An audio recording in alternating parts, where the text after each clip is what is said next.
You are listening to On the Shoulders of Dwarves, a weekly podcast about role-playing games and role-playing gamers. On the shoulders of dwarves.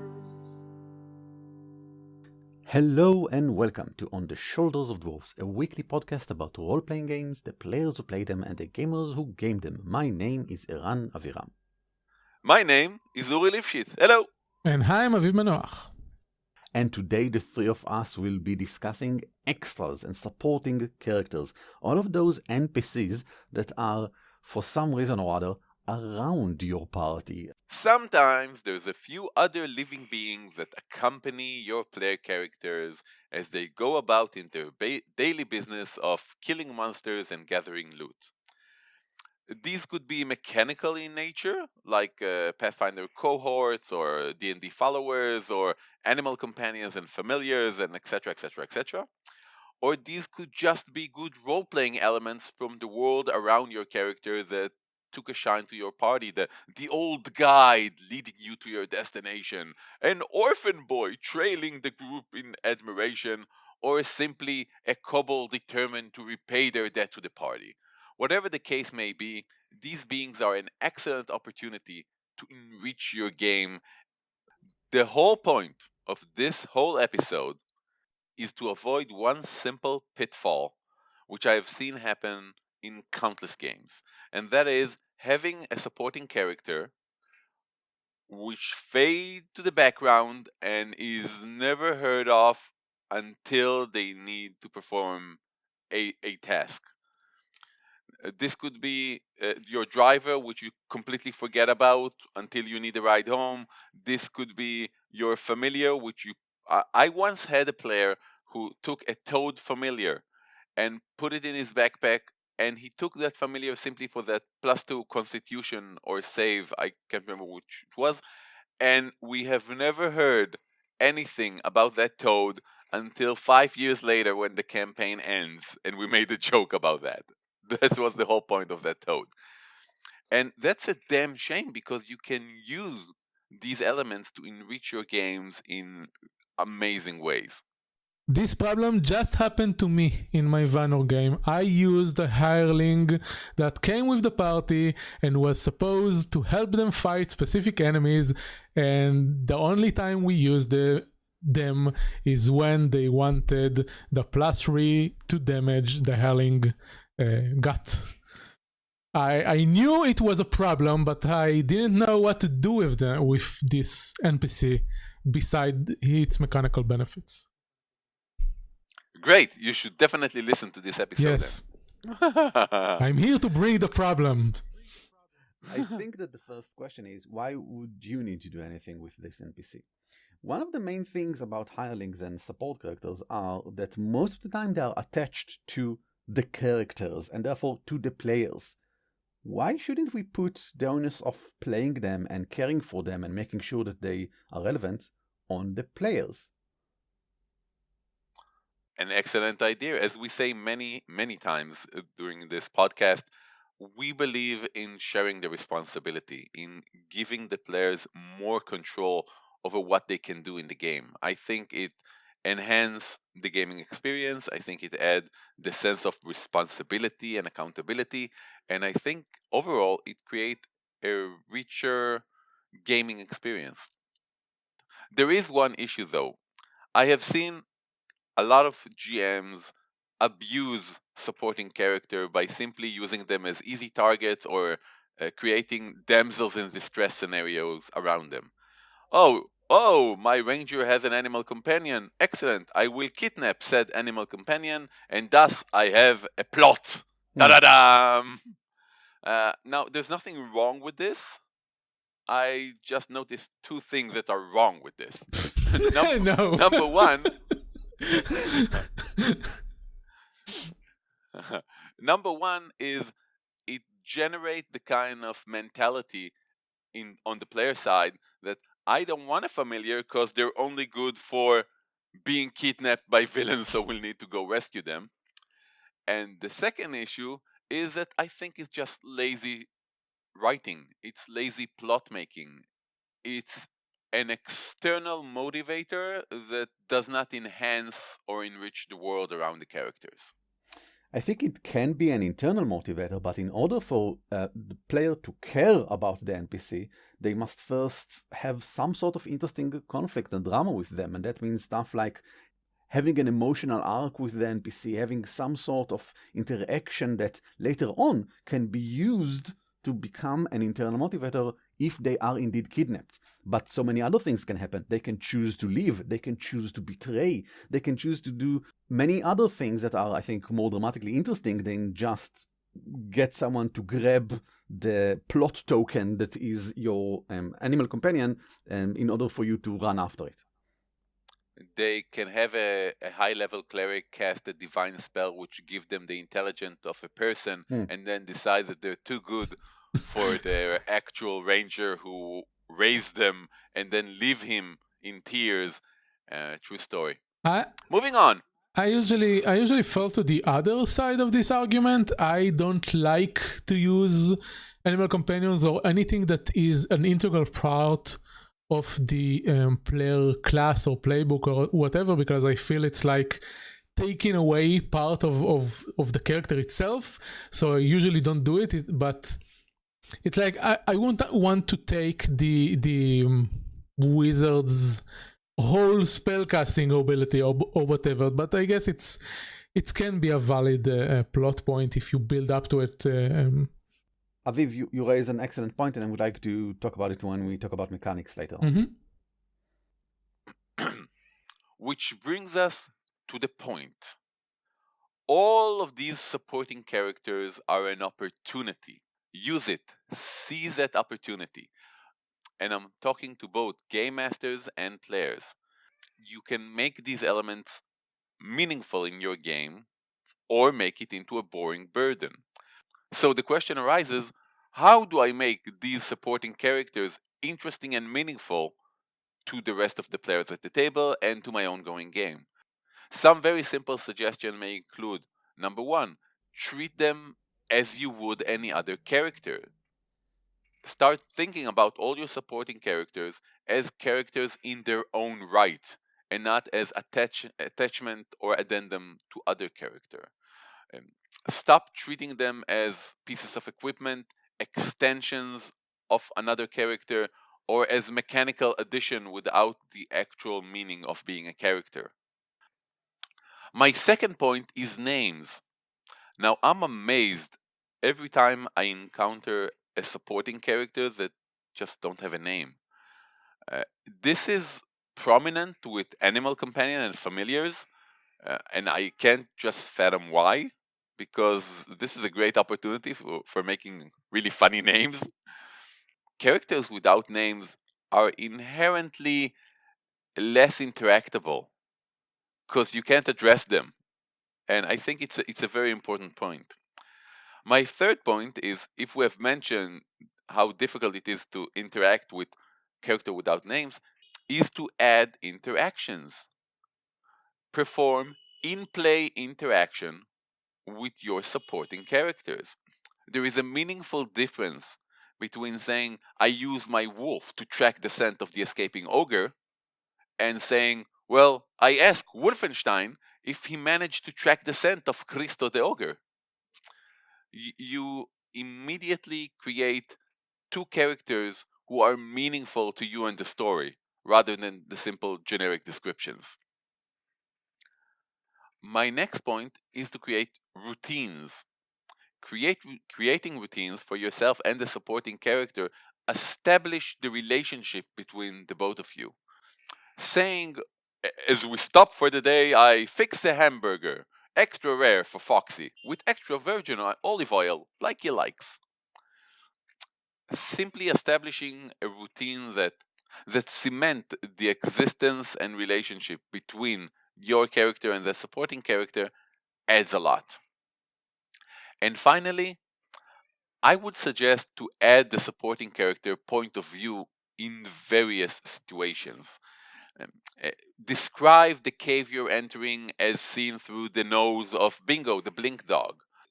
explain to the party how the ambush in front of you seems from the eyes of your drow guide in the Underdark. Everything is black with sponges of red in between, and green glow signify danger. This is a really good opportunity to enhance the way your players and their character experience the world around them. Yeah, I want to emphasize a couple of your points. First, about names. All of my party, whenever we have a ranger, calls the animal companion by their name. We never call it just the companion or the hawk or the wolf or whatever. It's like one of the player character. We all call it by its name. And the other thing on your last point is something that I do a lot, and not only with animals but with things like extra dimensional entities and stuff like that. It's not only about smell and sight and conventional senses, but think about how this creature that is sometimes not at all human, all of our examples weren't, but we are talking about other characters like just Hireling and stuff. They may not conceive of the environment the same way as your party, and it's a cool tool to use it as a GM to convey this environment. A bird may mention how they think the houses are nests, and the people are like the worms on the ground and stuff like that. And the water spirits talk about how everything flows from place to place, etc., etc. It's a good way to emphasize the unique character you are using in your party. Let us continue to talk about mechanical representation, because one of the potential problems with having a big cast of characters is they all need to have character sheets.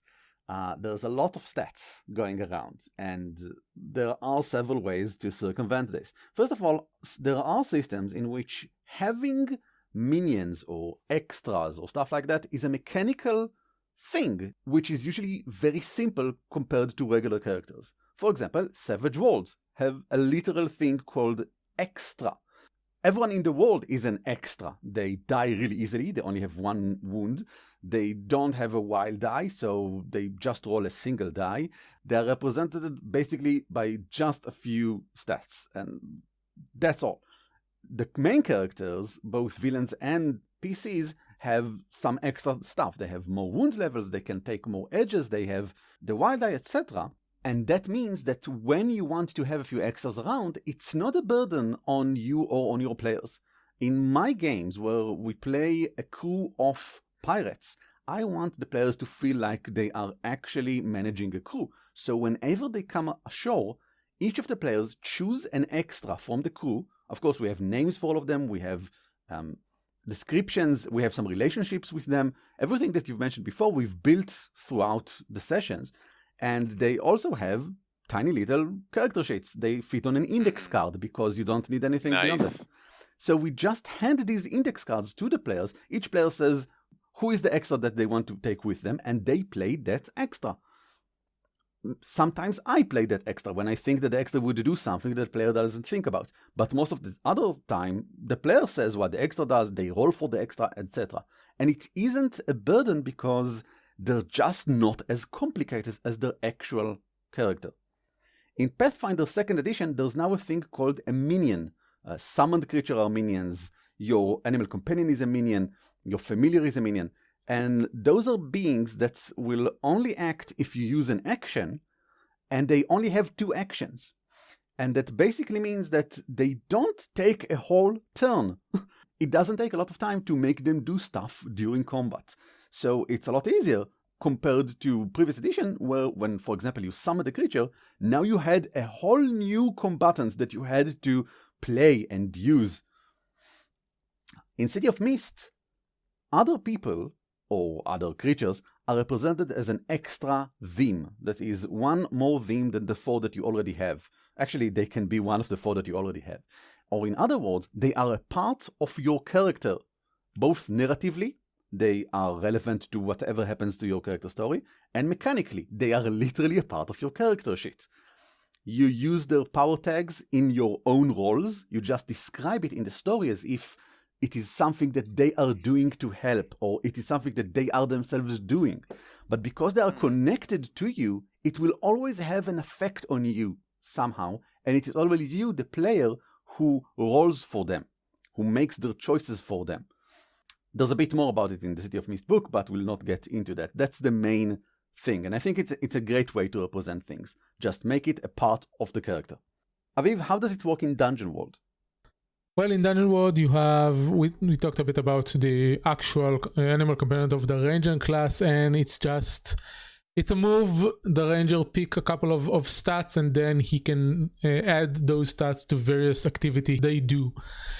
But you also have the more generalized mechanic of hireling, which the party as a whole can get. Rather, you pay them in money or in fame or whatever. Each hireling can have their own conditions, and they just have two moves. One is a move for all hireling. It's when the party asks them to do something they wouldn't want to do, and then you can roll to see if they are going to do it or not, and they may become angry with the party and refuse to help them, etc. And the other is just the mechanical benefit the hireling add to the party's action. It can be help with spell casting or attacks, or when navigating terrain, stuff like that. And that doesn't even require a roll. It's just a flat bonus to whatever other move you're using. So in that regard, it's very simple. You don't even have to manage them. You just know that you have a hireling with the party, and unless the GM uses a move to make the hireling discontent in some way, they are just a flat bonus to everything that the party does. So it's very easy, but it also, as I said at the beginning, it's also a bit problematic because you don't think about it, and the issue may arise that you forget they are even there when other things are happening. Which is why I would recommend in this example, and in probably other examples as well, if the party has a hireling, they should still go to one of the players. So it shouldn't be just a note in the middle of the table, because no one takes responsibility on a note that is in the middle of the table. That's a good idea. Give it to one of the players. No party resource should be just out there. And this includes extra characters or supporting cast. They could move around between players, but a player should always have a responsibility on them.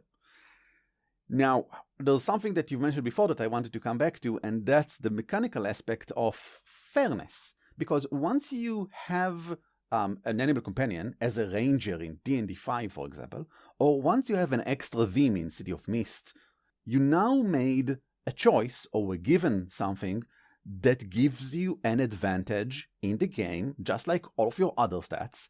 And therefore, if they're going to be kidnapped by someone else, that's unfair. You, the GM, are taking something that the player has earned fair and square, that they chose as a feat or something like that. That's unfair. It's just like taking the wizard's spellbook or robbing the fighter of their magical sword. That's something that they are owed. So, I would suggest not avoiding doing so, but just doing so with the player. Like, for example, I think it's super cool for the wizard to lose their spellbook, but it's something, because it's so dramatic, it's something that should be discussed with the player beforehand, so it's clear that this is something that is A, possible, and B, desired, or at least tolerable by the player. Just because extra characters, supporting characters, are people, and therefore can choose stuff like, I don't want to be around anymore, I don't like how you treat me, or I think something else is more important, or I can be kidnapped by someone else. Just because that doesn't mean that narratively and mechanically they are in any way different from a spellbook. The player believes and feels that fairly they own the thing in the game, in the story, and they get to decide And they're right. So I think it's not that we can't do anything with them, it's that we should be careful when we kidnap or kill them. Yeah. Indeed. I would like to remind everyone that pretty much everything we say here, or anyone ever say, are more like guidelines. And I would definitely recommend to break these rules, but break them as a conscious thought and for a specific purpose. Let us continue and discuss some specific types of support characters, and maybe we have something interesting to say about them. What do you have to say about hirelings? I think I went over the major factors. They are an NPC that you get that are not a part of a specific character class or playbook or feature. You usually hire them, whether it is for money or other benefits, and they provide some mechanical advantage that the party lacks and you want to use. For example, in my group, the party fought against a specific creature they did not know how to defeat, and they recruited a warrior, a mercenary that had experience fighting this type of monster. But other example include recruiting a thief that can lockpick, because no one in the party can lockpick to get past the door, or stuff like that, or recruiting a healer because no one in the party can heal. The thing I like most about hirelings is that they are temporary. I mean, Yes. we are all going to assume that they are leaving by the end of the adventure or something like that. And therefore, I can do with them whatever I want. One of them can fall in love with one of the player characters, and it can be fun and cool for everyone. One of them can be, obviously, a betrayer, someone that was hired by the evil overlord and was pushed into our group secretly. They are only here for the money, so we can do whatever we like for probably the next session or so. Money / other benefits you pay them. It doesn't have to be monetary compensation. Yeah, but they work hard for the money. So hard for it, honey. They work hard for the money, so you better treat them right. That's very true. What do we have to say about animal companions? Well, basically, animal companions are a class feature of rangers. Rangers are boring, hence we shouldn't be discussing this. Moving on. Nice. Virtually every group I ran for Dungeon World, which is basically D&D, someone selected a ranger as the class. I don't know why. Everyone loves rangers. Yes. Really? In all your games, someone decided to be a half fighter, half druid? That's really interesting. Yeah, of course I jest. Animal companions are an amazing class feature, especially because it's something that you can so easily relate. I mean, I think most people had a pet at one point in their lives, and having an animal companion is a lot like that. There's this creature of usually a limited intelligence who looks up to you, and you form a sort of bond and partnership and move on. I think that's part of the reason why it's so hard for me to see players not forming any bond with between their character and its animal companion, because it's a relationship that we're all intimately familiar with. Speaking of familiar, let's talk about familiars. Indeed. Now, for me at least, familiars, I always imagined a mystical bond between a magic user and their familiar, something a lot more than animal companion, because there's a literal element of magic involved. And I think this should be something that's present in the interaction between the character and the familiar.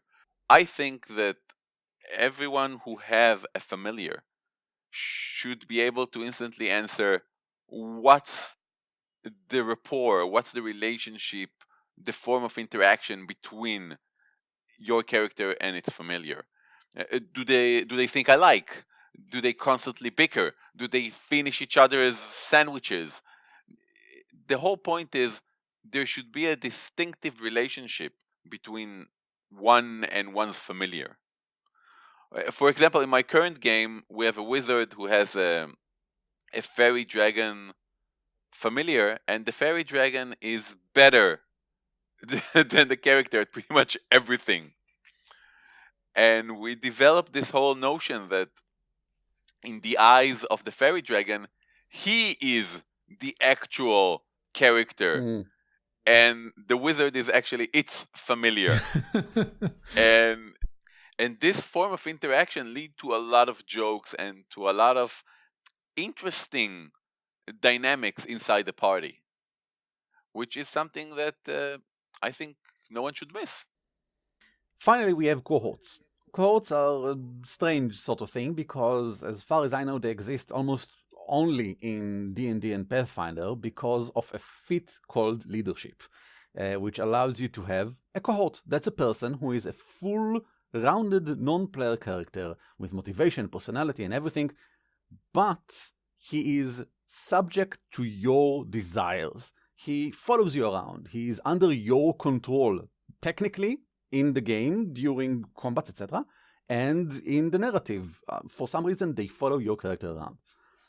It's a weird sort of thing, but I find it very cool. I wrote an article about motivations. Why would someone become a cohort? Thinking about it from their point of view. And I'd like to bring a few examples for things that I think are pretty cool, like a cohort that hates you. A cohort that follows you around and doesn't want to do so. Or maybe he hates you specifically because you defeated them and they were a villain. And now they follow you around to try and understand how come you managed to defeat them, to learn from you, to become more like you. And then eventually their story arc will end by them obviously asking for a second duel, challenge you again and trying to defeat you once more, or maybe redemption. There might be a cohort that follows you around because of technical support. Maybe the sword that you're carrying, the magical +5 Holy Avenger, is a relic of a specific church, and there's a cohort following you around who needs to bless it each morning and pour specific oils on it. And they're here because you have the sword. They might not like you specifically. They might think you are overbearing, or maybe they think you are amazing, a messenger of the gods, and whatever you say is holy. The point is, the relationship is built upon them having to be around because some other power told both of you that you have to do so. Finally, I suggest something pretty weird, a cohort that is around because of fate. He's a person that somehow, for some reason, always find themselves wherever you are. When you get into a castle, they were already in the castle for a different reason. When you get kidnapped by the bandits, they were kidnapped by the bandits before. There's a force of fate binding you together, and that other person binds with you specifically and follows you around because you've proved yourself in the first few times when you met yourself together that you are the more assertive, the more, player character of you two.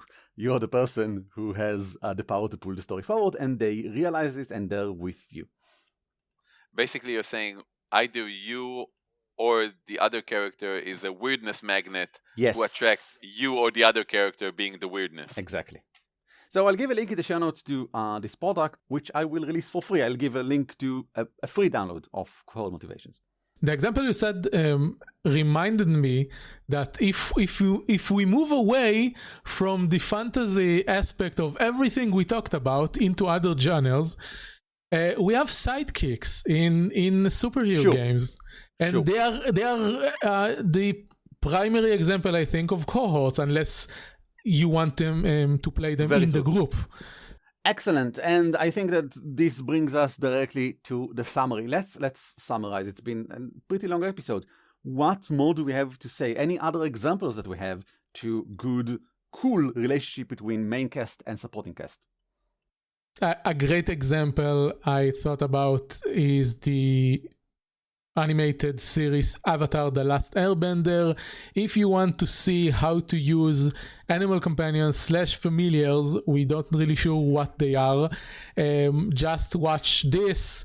You have Appa and Momo, both of which have names, have whole storyline written about them. They have entire episodes devoted just for them. Yes. Sometimes without any of the other main characters. And just all around, there are a couple of, I don't remember on the top of my head, but there are a couple of other places in the series where NPCs have other animal companions, because the whole world of Avatar The Last Airbender is filled with animals helping people to do stuff. Sure, but there's also Uncle Iroh, who is a supporting character for Prince Zuko. He follows him around. He's, I think, maybe a cohort of him. Could be. Probably there because Zuko's father told him to follow Zuko around and supply advice and be moral compass, etc. We can give many other examples. Fate Stay Night is a masterpiece in this sense that you have wizards summoning servants which are under their control, and yet each servant has their own desire, wish, and thus betrayals happen, etc. But I would invite you all to try and take example from non-genre sources. You can see this in pretty much any good TV show. Good point. If you look at The Wire, for example, you see that they have an enormous supporting cast and many supporting characters, and they manage to make most, if not all of them, very interesting and engaging. I'm watching Brooklyn Nine-Nine at the moment, and again, you have the hardcore main cast, but you have other external supporting characters with others very clearly defined relationships as to enhance your understanding of the main characters. I think if I would like to summarize the whole concept of supporting characters, I would have to go with Immanuel Kant rendition. Immanuel Kant, the great philosopher, basically says that you must treat every person you meet as its own end and not as a means to achieve something. And I would argue that the same is true for any supporting character. If you have an animal companion, he's not just a mean to get that +2 to damage or that +4 scent to track enemies. He is its own end. Don't use it just as a tool to gain something else. Well said. And with these wise words, we shall continue to take the load off. This world is carried on the shoulders of dwarves. In this part of the show, we talk about role-playing games in our own personal lives. Uri. I wanted to talk about my last Pathfinder session. Instead, I will talk about a different session with the same people. My GM got married just 2 days ago, and his wedding, as befitting a GM, was very roleplay oriented, along with the other love of his life, heavy metal. So the person officiating the wedding was dressed in wizard's robes as appropriate, and started the ceremony by saying, "Hello, welcome to the wedding. I shall be your game master for this evening." And they added a ton of jokes. It is customary to perform 7 blessings, so they created their own 7 blessings based on the 6 attributes of characters in D&D, the blessing of strength, the blessing of dexterity, etc., with the 7th, of course, being the blessing of level up. And it was an amazing experience. It's so much fun to see people who took that joyous and joyful event of their life and made it their own by basing it on the thing they love, namely heavy metal and role-playing games. So to summarize, my GM got married with the party paladin, and now we can't trust her to watch our back. That's my take from it.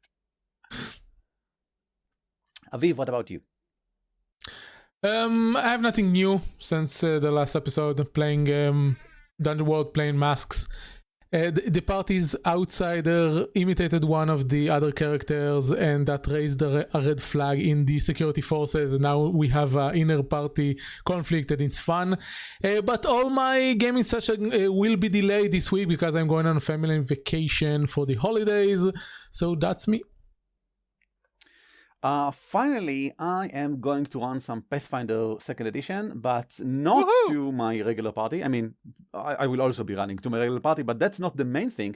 There's an event here in London called Tabletop Gaming Live. It's not very far away from where I live, and it's mostly for board games and families, but there is some role-playing games as well. So I'll be trying to convince some muggles and tabletop gamers to join the ranks of the role players through a short 1 or 2 hour session of Pathfinder 2nd edition with all of the minis and cool character sheets and dice and everything. There'll be a lot of sparkle, and I will be running like 4 or 8 of these sessions during the weekend. Everyone is welcome to join if you're listening to this before the end of September 2019. That is it. If you want to send us an email, do so at show@dwarfcast.net. You can also find us on the interwebs. We are all over the place. dwarfcast.net and On the Shoulders of Dwarves. We love your emails. We love answering your emails, either as an episode or directly as another email, as we've been doing for the past several weeks with several emails that we've got, some of which will become episodes. We also really like when you tell other people about us. If there's an episode that you find is useful, like, by the way, someone in my gaming club that found one of our episodes about learning a new system and getting into a new system useful, so he shared it in the WhatsApp group with the other GMs. And I found it charming. And thank you very much, Martin, for doing so. And I'm happy that you found it useful. That share around the tools that we are providing you, and if you think that the tools are not as good as they can be, tell us. Show@dwarfcast.net. We want the tools to be as good as we can. Send us whatever critique you have about our podcast, and we would love to try and get better as we do with role-playing games. This is it. And now, as always, Later! On the Shoulders of Dwarves is shared under Creative Commons by attribution non-commercial 4. Intro and outro are by the Cliché Duo. And you can email us at show@dwarfcast.net. On the shoulders of dwarves.